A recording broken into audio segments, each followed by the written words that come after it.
Have you ever felt like you're constantly rushing? You're rushing to make breakfast, rushing to do the dishes, rushing to do the laundry, and then rushing to get out of the door.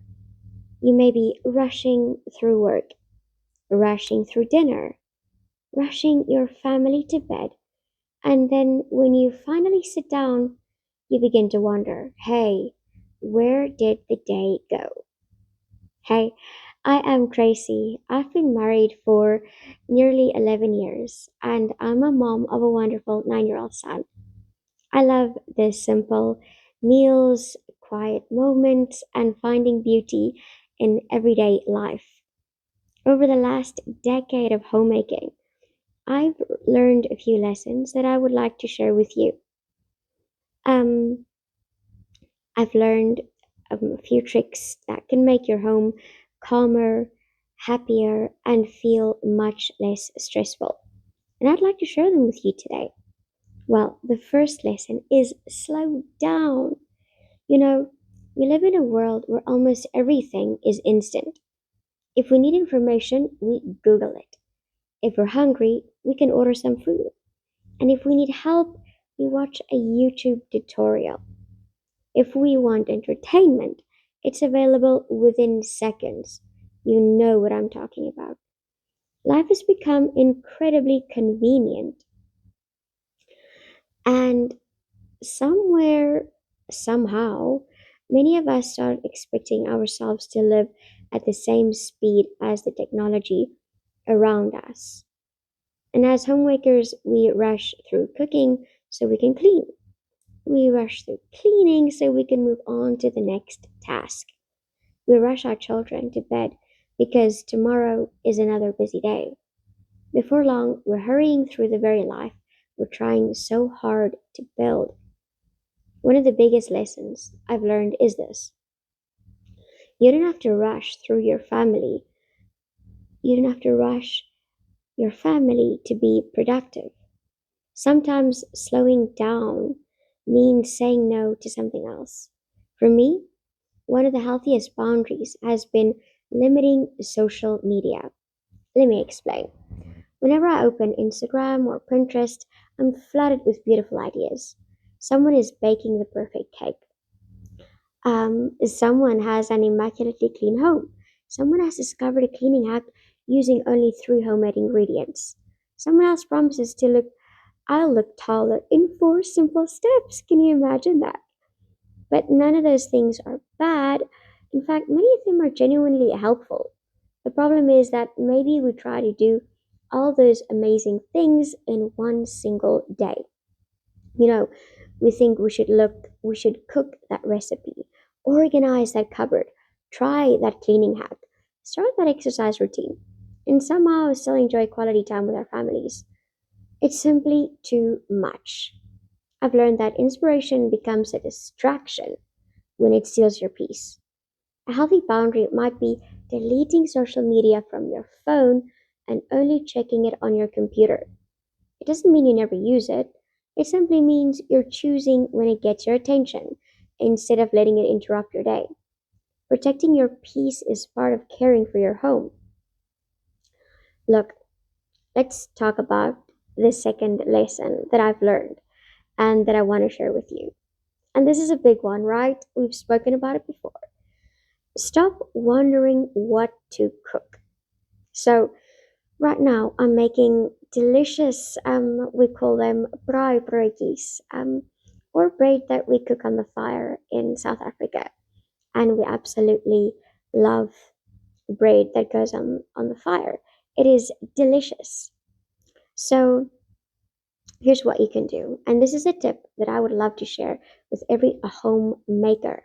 Now, this is a free meal planning tip. It's not going to cost you anything. You do not have to pay to buy 100 meals or meal ideas, right? From someone who doesn't know your kitchen, who doesn't know what things cost in your city. This is so super easy. Here it is. Write down every single meal that you make. That's it. Every dinner, every soup, every casserole, Every curry, take a photo, write it down um, in your notebook, or share it on, or send it to yourself um, through an email or even a WhatsApp message. Just keep track of what you do. As simple as that. Or you can even ask your children to jot it down every time. Write it down. Guess what? At the end of the month, you'll have around 30 meals you've already made. Think about it. Instead of wondering every afternoon, what should I cook tonight? You'll have your own collection of meals your family already enjoys. And here's something more people should hear. It is perfectly okay to repeat meals. Not every dinner has to be brand new. If your family loves chicken pie, make it every second week. Make chicken pie. You know what your family likes and doesn't like. Make it. If everyone in your family, in your home, gets excited about fish, make the fish. If everyone gets excited about pancakes, make the pancakes. Put it back on the menu. It doesn't matter if it's not trending on the internet right now. It's trending in your family. That is important. Look, your home doesn't need restaurant style variety. For that, go to a restaurant. But you, in your home, you get to decide. You know what works. You're the mom, you're the homemaker. You got this. Look, you need consistency. Your family needs consistency. You know what they can eat, what they can't stand. You know what they love and what they like. So, consistency is the key. Simple routines make homemaking easier. All right, lesson three. Now, you're gonna love this, okay? Look close to home. Now, this is something I've noticed over the years.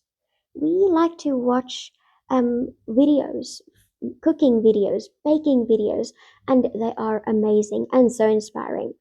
But here's the thing, they come from creators all over the world, right? Meanwhile, you're in one corner of the world, and we do not all have the same supermarkets or the same ingredients at the same time of the year. And we do not have the same budgets, okay? That has to be said. Many of the recipes that we see in the videos, they're made with ingredients that are affordable where those creators live. It might be expensive for us, or for you, or even difficult or impossible to find. Or you may not even know how to pronounce the ingredients on the list, right? So, as a mom, I've looked at recipes and I've realized that I would need to run to several stores. I may even have to travel very far or spend far more than my grocery budget allows to just make one meal. So, instead of always searching on the internet, start with your own family. This is the tip, right? Ask yourself, what did my mom cook when I was a child? What meals did my grandmother make? What did my aunt always bring to family gatherings? Look, I'm sure a few recipes, a few meal ideas have just come to your mind right now. You know what I'm talking about. Now, look, those recipes have stood the test of time for a reason. There's a reason why your aunt made it. Probably because it's easy. Maybe even it's because it's affordable. And maybe your grandma made it because it's foolproof. It just always works. Look, you can also ask your friends, your neighbors, or your colleagues what they cook during the week. The beautiful thing is they probably shop at the same supermarkets that you do. They know what's affordable, they know what's in season, and sometimes the best meal ideas aren't online. They're sitting around your dinner table. Lastly, keep your meals simple. Don't overcomplicate dinner. A simple formula has saved me countless times. Choose a starch, choose a protein, and serve vegetables on the side. That's it. You don't need 12 ingredients. You don't need expensive spices. You don't need a meal worthy of a magazine covering every evening. Simple meals feed families just as well. And if you'd like to make dinner feel a little more special, try this once a month or maybe once a week if you can, right? Let each family member choose their favorite meal and you make it for them. It doesn't have to be extravagant. It's a simple way of saying, I thought of you today. Small moments like that often mean more than complicated recipes ever will. After nearly 11 years of homemaking, I've realized that keeping a home isn't about perfection. It's about creating a place where people feel loved. If this video has encouraged you, I'd love for you to subscribe and join me as we explore simple homemaking, practical cooking, and finding joy in everyday life. Thanks so much for watching. I'll see you in the next video.